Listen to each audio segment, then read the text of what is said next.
Medicine में अपन जीवाणु जनित रोग पढ़ रहे थे।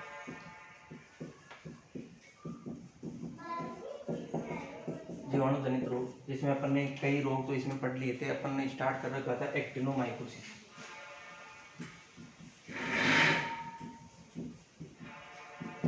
एक्टिनोमाइकोसिस डिजीज अपन ने स्टार्ट कर रखा था, जिसके अंदर उपनाम क्या था इसका, लंपीजा। यही नाम आपको याद रखना है इसका, लंपीजा।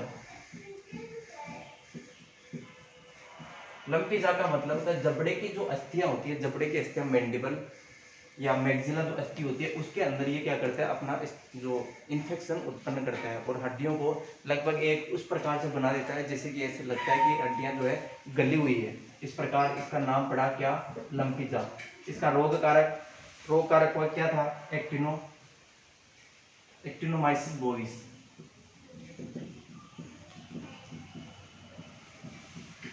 एक्टिनोमाइसिस बोविस रोग कारक था इसका। तो नाम मैंने आपको बताया था लंपीजा है, जो आपको लंपीजा ही आपको याद रखना है। इसके अलावा रोग कारक एक्टिनोमाइसिस बोविस।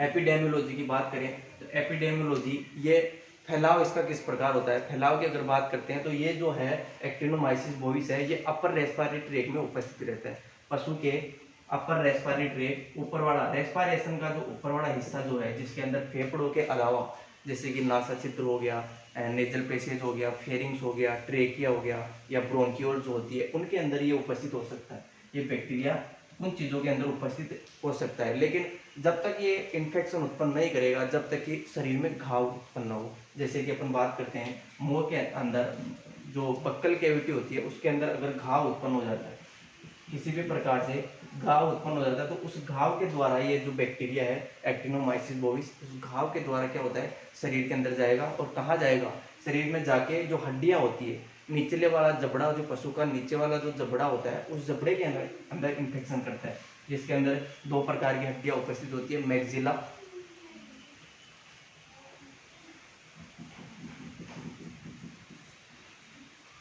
बोन होगी। इसके अलावा मैंडिबल, मैक्सिला और मैंडिबल। मैक्सिला और मैंडिबल अस्थि जो होती है, उसको ये सबसे पहले अफेक्ट करता है। या तो ये घाव की वजह से जा सकता है, शरीर के अंदर घाव की वजह से जा सकता है, या हो सकता है कि जो टीथ की बड्स होती है, नया नया अगर दांत उग रहा है, तो उस समय भी इसका इन्फेक्शन हो सकता है शरीर के अंदर। तो मैक्सिला में क्या होगा, अब इसका ये तो हो गया, इसका क्या, एपिडेमियोलॉजी, फैलाव हो गया। इसके बाद में अपन देखते हैं इसकी रोगजनकता।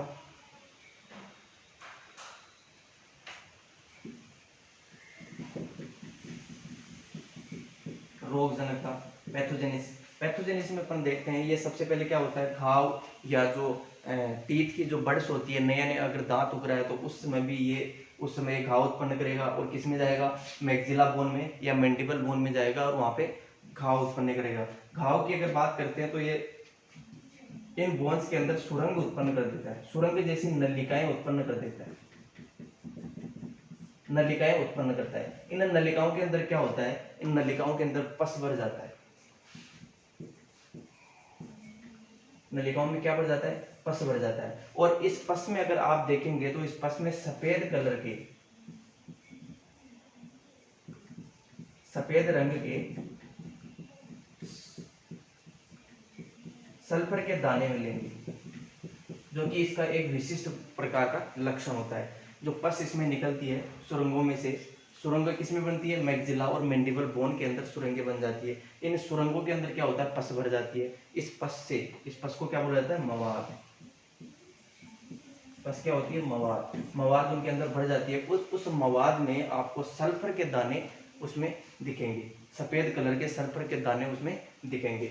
उसके आधार पर इसका पता लगाया जा सकता है कि इसमें डिजीज कौन सा है, एक्टिनोमाइकोसिस, जो कि एक्टिनोमाइसिस बोविस के द्वारा उत्पन्न होता है। लंपीजा, नाम से पता चलता है कि लंपीजा का मतलब होता है, जा मतलब जबड़ा, तो जबड़े में इन्फेक्शन उत्पन्न करने वाला रोग लंपीजा।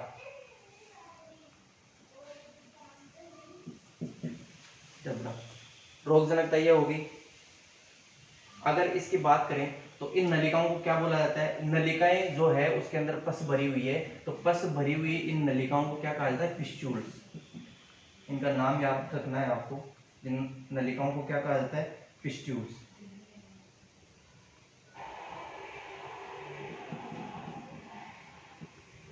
नलिकाओं को क्या कहा जाता है? फिस्ट्यूल्स इनको कहा जाता है।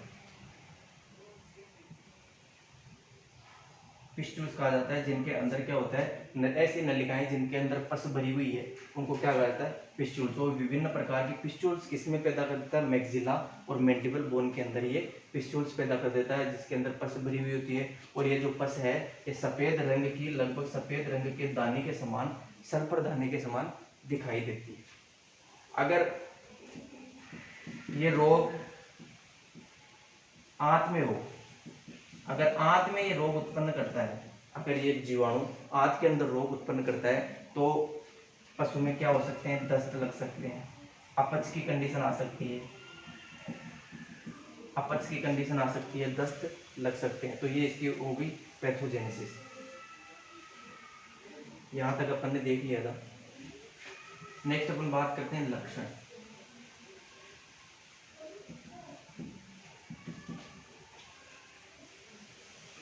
पशु में दिखने वाले इसके लक्षण कौन कौन से होते हैं? Clinical sign.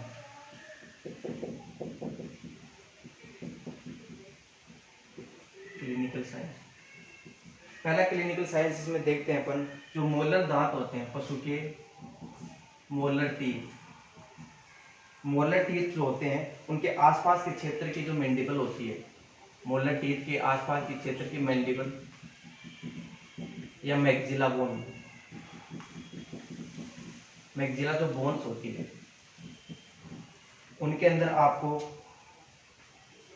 दर्द होगा, पशु को इसमें दर्द होगा। दर्द तो ये शुरू के अंदर क्या होता है, ये जो पिस्टूल्स जो बनते हैं वो दर्द रहित होते हैं। इनके अंदर सुरंगी आपको दिखाई देगी, बोन्स में सुरंगी, जिनके अंदर क्या भरी होती है? पस। जिनके अंदर क्या भरी होती है? मवाद। इन सुरंगों के अंदर क्या भरी होती है? मवाद, जो कि मैंडिबल और मैक्सिला में होती है। ये जो मवाद है, यहाँ पे सूजन आपको दिखाई देगी, सूजन आपको दिखाई देगी, मतलब पशु का जो जबड़ा होता है, जो मोलर टीथ होते हैं, मोलर टीथ के आसपास का जो जबड़ा है वहाँ पे सूजन दिखाई देगी। शुरुआत के अंदर ये सूजन जो होती है दर्द रहित होती है, मतलब इसमें दर्द नहीं होता। जब ये अपरिपक्व होती है, अपरिपक्व अवस्था में इस सूजन के अंदर दर्द नहीं होता है, सही है। जैसे ही ये परिपक्व हो जाती है, परिपक्व होने के बाद इसमें क्या होता है? दर्द, दर्द युक्त स्वेलन, दर्द युक्त सूजन। जब ये परिपक्व हो जाती है, पक जाती है, उस समय इनमें दर्द उत्पन्न हो जाता है और पशु को क्या होता है? भोजन खाने में परेशानी होती है, भोजन को चबाने में परेशानी होती है। तो पहला लक्षण क्या हो गया? मोलर टीथ होते हैं, मोलर जो दांत होते हैं उनके आसपास की जो मैंडिबल और मैक्सिला हड्डी है, मतलब जबड़े की जो हड्डी है उसके अंदर सुरंगी दिखाई देगी, उसके अंदर पस भरी हुई है, सुरंगों में सूजन आपको दिखाई देगी। शुरुआत में जो सूजन है वो दर्द रहित होगी, अपरिपक्व होगी, अपरिपक्व होगी उसमें दर्द रहित होगी। लेकिन जैसे जैसे ये परिपक्व होती जाती है इनके अंदर दर्द उत्पन्न होता जाता है, सूजन के अंदर दर्द उत्पन्न होता जाता है। तो ये हो गया इसका पहला लक्षण। दूसरा लक्षण होता है मुख से मवाद बाहर आती है।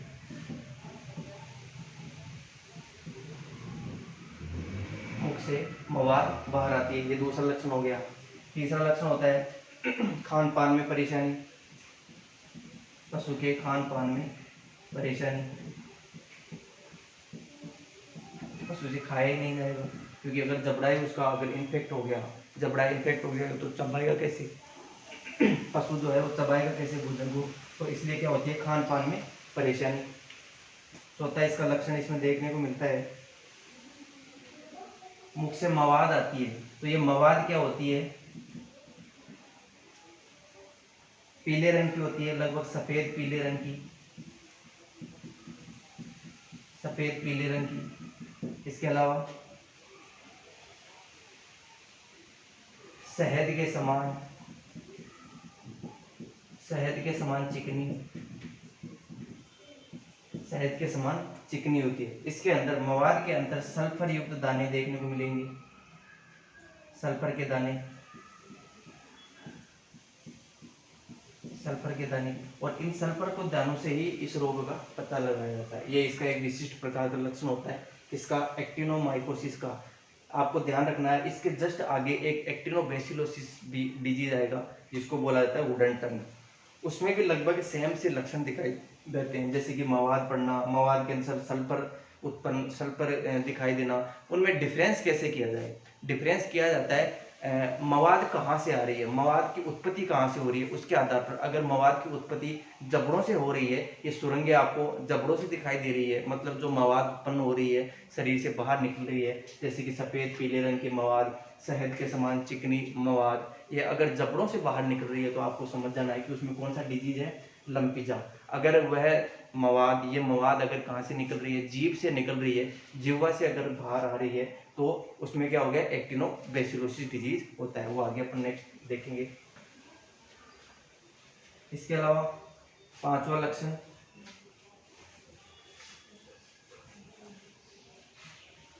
जबड़े में घाव बने थे, ये घाव जो है वो परिपक्व होकर धीरे धीरे ठीक होते हैं और नए घाव बनते रहते हैं। पांचवा लक्षण था इसका, पुराने घाव ठीक होते हैं तथा नए बनते रहते हैं, नए घाव बनते रहते हैं। ये इसका पांचवा लक्षण हो गया। छठा, सांस लेने में तकलीफ,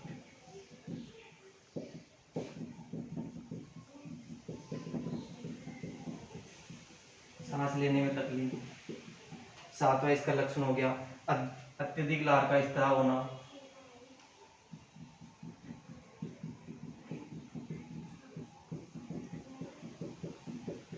अत्यधिक लार का स्त्राव होना। इसके अलावा दस्त हो सकते हैं, डायरिया,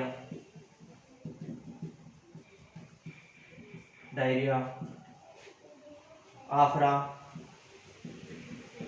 आफरा आ सकता है, ब्लोट, आफरा आ सकता है, ब्लोट। नवा इसका लक्षण होता है अनावश्यक चीजों को खाना,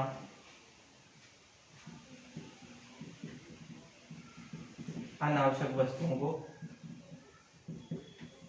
खाना, अनावश्यक वस्तुओं को खाना। ये सारे इसके लक्षण हो सकते हैं। नेक्स्ट इसका लक्षण हो सकता है कमजोरी, पशु खाएगा नहीं तो कमजोरी होगा। और अगर जबड़ों में सूजन है, जबड़ों में उसके सूजन है, जबड़े इन्फेक्टेड हो रखे हैं, तो जाहिर सी बात है खान पान में कमी आएगी, और अगर खान पान में कमी आएगी तो पशु जो है वो धीरे धीरे कमजोर होता जाएगा। ये थे इसके क्लिनिकल साइन। नेक्स्ट हम बात करते हैं डायग्नोसिस की। रोग की पहचान किस प्रकार की जाए?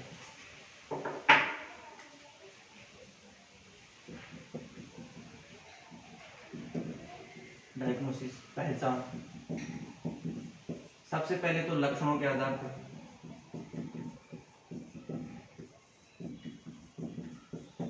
लक्षणों के आधार पर लक्षण मैंने बताए कि जो जबड़े की हड्डियां जो होती है उनके अंदर सुरंग दिखाई देगी आपको, सुरंगें बनी हुई होती है, सुरंगों के अंदर मवाद भरी होती है, और वो मवाद जो है वो धीरे धीरे शरीर से बाहर निकलती रहती है। सही है, उसके आधार पर अपन पता कर सकते हैं कि इसके अंदर कौन सा डिजीज हो सकता है, एक्टिनोमाइकोसिस। एक तो हो गया लक्षणों के आधार पर।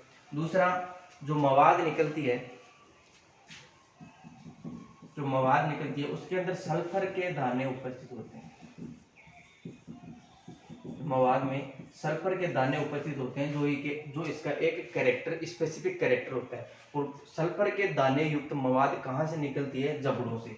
याद रखना, जबड़ों से सल्फर युक्त मवाद बाहर निकलती है। मुख के द्वारा जबड़ों से होते हुए सल्फर युक्त मवाद शरीर से बाहर निकलती है। तो इस लक्षण के आधार पर आपको समझ जाना है कि एक्टिनोमाइकोसिस डिजीज कंफर्म है, लंपीजा जो डिजीज है वो कंफर्म है। ये हो गया इसका डायग्नोसिस। नेक्स्ट है डिफरेंशियल डायग्नोसिस। विभेदीय पहचान किस प्रकार की जाए? किन किन रोगों से इसको अलग किया जा सकता है? इस रोग को विभेदीय पहचान, विभेदीय पहचान में पहला डिजीज आता है इसके अंदर एब्सेस, एब्सेस, या इसको बोल सकते हैं अन्य मवाद। अन्य मवाद, अन्य मवाद का मतलब है कि कहीं भी अगर इन्फेक्शन होता है तो मवाद वहाँ पे, जाहिर सी बात है वहाँ पे मवाद पड़ेगी। तो उस मवाद, जरूरी नहीं है कि वो मवाद किसकी हो, एक्टिनोमाइकोसिस के द्वारा ही उत्पन्न की हुई हो। वो अगर किसी नॉर्मली अगर कोई इन्फेक्शन है, कोई अदर बैक्टीरिया भी अगर यहाँ पे इन्फेक्शन कर रहा है तो मवाद उत्पन्न हो सकती है। लेकिन इसके अंदर जाहिर सी बात है, इसके अंदर क्या होंगे, सल्फर के दाने उपस्थित नहीं होंगे। जो सल्फर के जो कण होते हैं वो केवल जो लंपी जाट डिजीज है उसके मवाद में ही उपस्थित होते हैं। दूसरा इसका, इस रोग से अलग करना चाहिए इसको, एक्टिनोबैसिलोसिस।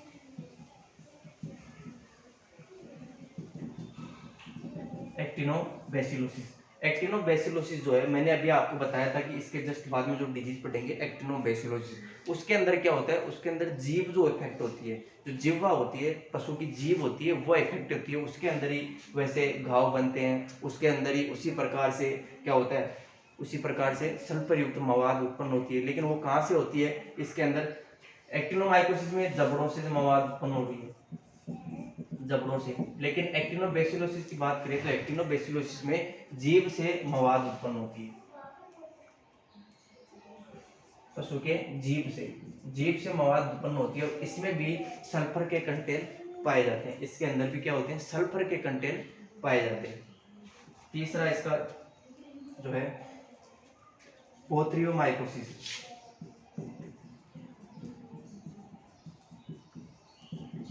बोथ्रियोमाइकोसिस डिजीज है, उसके अंदर भी मवाद पड़ती है। तो ये सब हो गए, जैसे कि अन्य मवाद, अदर एब्सेस हो गया, एक्टिनोबैसिलोसिस हो गया, या बोथ्रियोमाइकोसिस हो गया। ये तीन प्रकार के डिजीज हैं जो एक्टिनोमाइकोसिस के समान ही लक्षण उत्पन्न करते हैं। तो इनको विभेदीय पहचान में जब ट्रीटमेंट किया जाए तो इन तीनों रोगों का भी ध्यान होना चाहिए। नेक्स्ट हम बात करते हैं इसके उपचार की।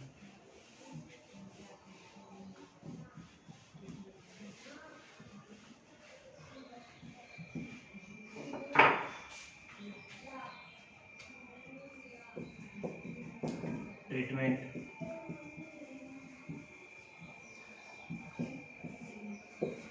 उपचार की अगर बात करते हैं, उपचार में सबसे पहले एंटीबायोटिक। उपचार में एंटीबायोटिक, एंटीबायोटिक में अपन दे सकते हैं पेनिसिलिन, पेनिसिलिन दे सकते हैं, सल्फोनामाइड,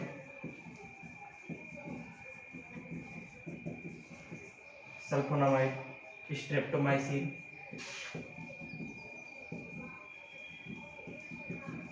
स्ट्रेप्टोमाइसिन हो गया। इसके अलावा क्लोरेंफेनिकोल,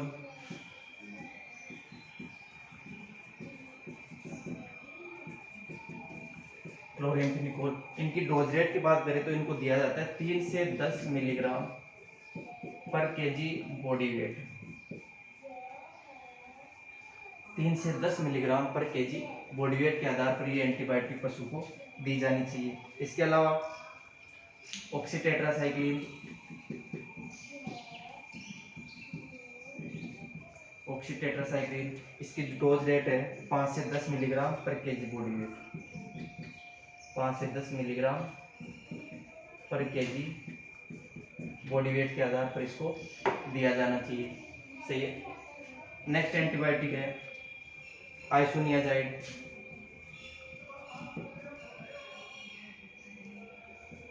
आइसोनियाजाइड। इसकी डोज रेट है 10 से 20 मिलीग्राम पर केजी बॉडी वेट, 10 से 20 मिलीग्राम पर केजी बॉडी वेट के आधार पर इसको दिया जा सकता है। अब कुछ पाउडर या एक लिगामेंट्स जो होते हैं, ऑइंटमेंट आते हैं,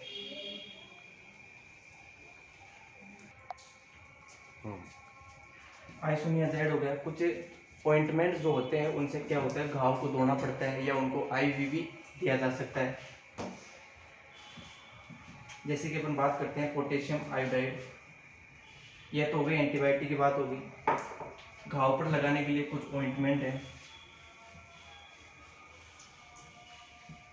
जिनसे घाव को अच्छी तरह धोना चाहिए। जो जबड़े के जो घाव हैं उनको अच्छी तरह धोना चाहिए। इसमें पोटेशियम आयोडाइड,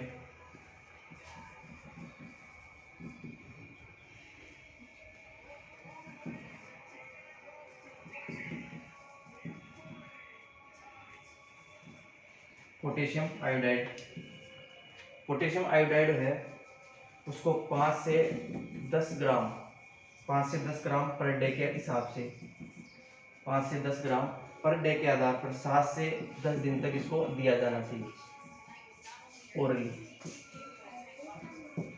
5 से 10 ग्राम पर डे के हिसाब से 7 से 10 दिन तक ओरली इसको दिया जाना चाहिए। इसके अलावा दूसरा सॉल्यूशन आता है सोडियम आयोडाइड।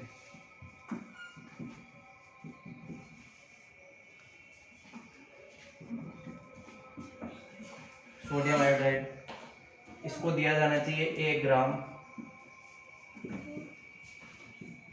पर 12 केजी पर। पशु के 12 केजी वेट के ऊपर 1 ग्राम इसको दिया जाना चाहिए। रूट की बात करें तो इसको स्लो आईवी के आधार पर दे सकते हैं। स्लो आईवी,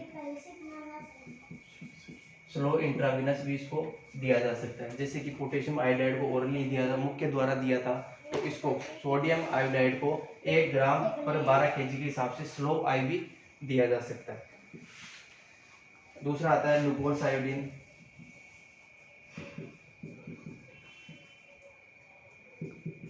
लुकोस आयोडाइड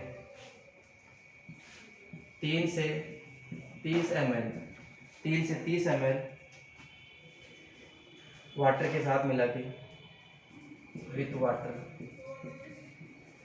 3 से 30 ml विथ वाटर आईवी इसको दिया जाता है, इंट्राविनस दिया जाता है। तो ये हो गए पोटेशियम आयोडाइड है। ये आयोडीन सॉल्यूशंस है जिनको जो भी एक प्रकार से ट्रीटमेंट के रूप में इनको उपयोग किया जाता है। पोटेशियम आयोडाइड 5 से 10 ग्राम पर डे के हिसाब से 7 से 10 दिन तक ओरली दिया जाता है। सोडियम आयोडाइड 1 ग्राम 12 केजी पशु के 12 केजी वेट पर 1 ग्राम स्लो आईवी। लुगोस आयोडीन है वो 30 से 30 ml और उतने ही इक्वल वाटर के साथ, जितना अपन ने लुगोस आयोडीन ले रहे हैं उतना ही वाटर लेंगे, उसको इसके साथ मिलाएंगे और इसको आईवी देंगे। ये तीनों सॉल्यूशंस है, ये किसके उपचार में, एक्टिनोमाइकोसिस के उपचार में उपयोग किए जाते हैं। अगर पशु की बात करें, पशु प्रेग्नेंट है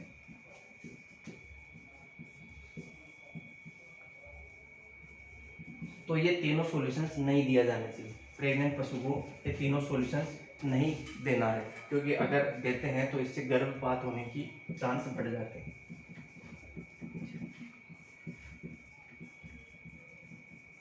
अबॉर्शन होने के चांस बढ़ जाते हैं। सही है। तो पोटेशियम आयोडाइड, सोडियम आयोडाइड और लुगोस आयोडाइड, इसके बारे में ध्यान रखना है।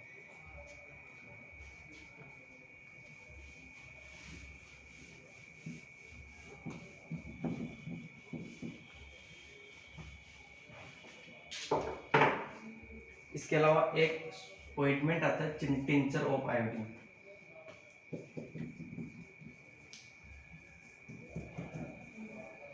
Tincture of iodine, tincture of iodine या इसके अलावा लुगोस आयोडीन।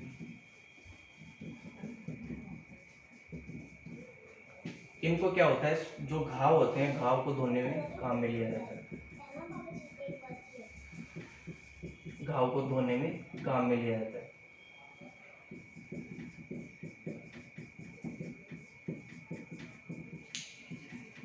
घाव को धोने में काम में लिया जाता है टिंचर ऑफ आयोडीन या लुगोस आयोडीन। जब घाव को इससे धो लिया जाए टिंचर ऑफ आयोडीन से या लुगोस आयोडीन से, अगर घाव को अच्छी तरह धो लिया जाए, उसके बाद में क्या किया जाता है, घाव को धोने के बाद इसके ऊपर, घाव के ऊपर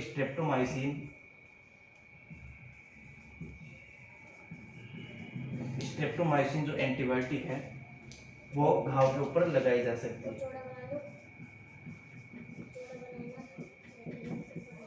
स्ट्रेप्टोमाइसिन एंटीबायोटिक है वो घाव के ऊपर लगाई जा सकती है।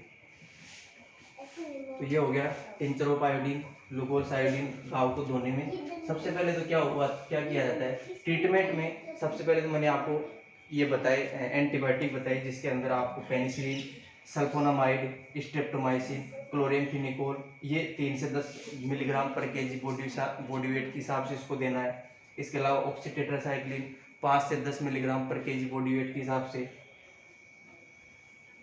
आइसोनियाजाइड 10 से 20 मिलीग्राम पर केजी बॉडी वेट के हिसाब से। और कुछ सॉल्यूशंस है जिनको ओरली या आईवी इनको दिया जा सकता है, जैसे कि पोटेशियम आयोडाइड, इसका 5 से 10 ग्राम जो है वो 5 से 10 ग्राम डेली 7 से 10 दिन तक इसको ओरली दिया जाता है। कितना?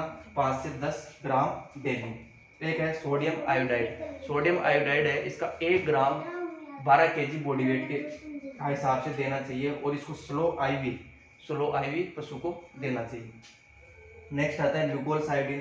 ग्लूकोसाइडिन में 3 से 30 मिलीग्राम 3 से 30 मिलीलीटर और इतने ही इक्वल वाटर के अंदर इसको मिला के आईवी दिया जाता है। इसके बाद में जो टिंचर ऑफ आयोडीन और ग्लूकोसाइडिन, इनसे क्या होता है, घाव को धोना है अच्छे से धोने के बाद उस घाव के ऊपर स्ट्रेप्टोमाइसिन एंटीबायोटिक लगानी है। इसके बाद में आता है लक्षणात्मक उपचार।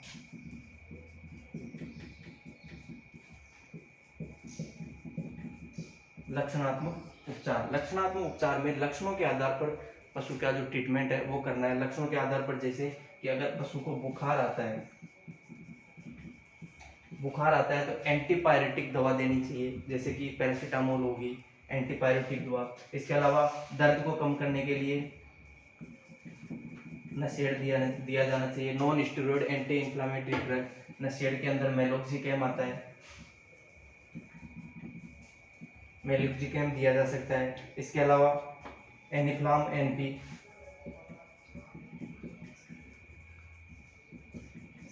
ये ड्रग्स आती है जो एनाल्जेसिक के रूप में काम करती है, नशेड़ के रूप में काम करती है, दर्द को या बुखार को कम करने के काम करती है। कौन सी? मेलोक्सिकैम हो गई और एनिफ्लेम एनपी हो गई। इसके अलावा एंटीहिस्टामिनिक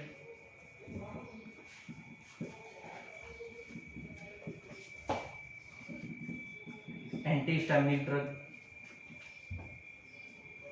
जैसे कि अपन बात करते हैं एविल की, एंटीहिस्टामिनिक ड्रग एविल होगी। इसके अलावा सीपीवेट,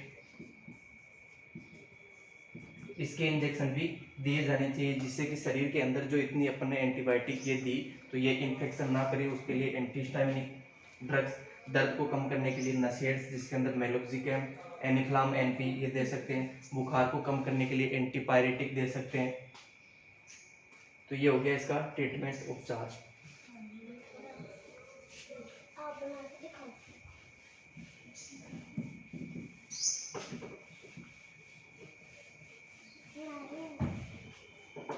इसके बाद में आता है रोकथाम व नियंत्रण।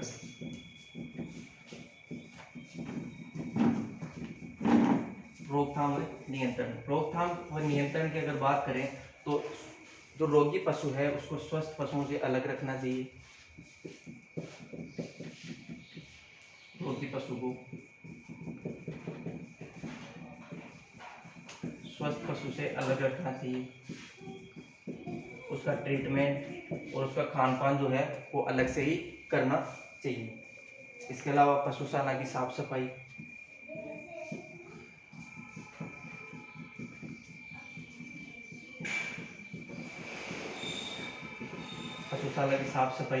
डिसइंफेक्टेंट के द्वारा पशुशाला की अच्छे से साफ सफाई करनी चाहिए। इसके अलावा पशुशाला में उपयोग होने वाले जो इंस्ट्रूमेंट है उनकी अच्छे से साफ सफाई करनी चाहिए।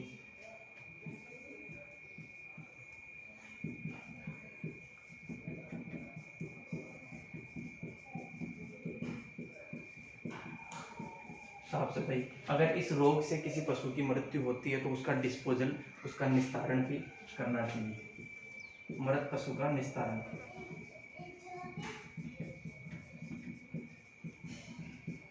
ये हो गए इसके रोकथाम और नियंत्रण के तरीके। यह हो गया एक्टिनोमाइकोसिस कंप्लीट हुआ। नेक्स्ट क्लास में अपन देखेंगे एक्टिनोबैसिलोसिस के बारे में।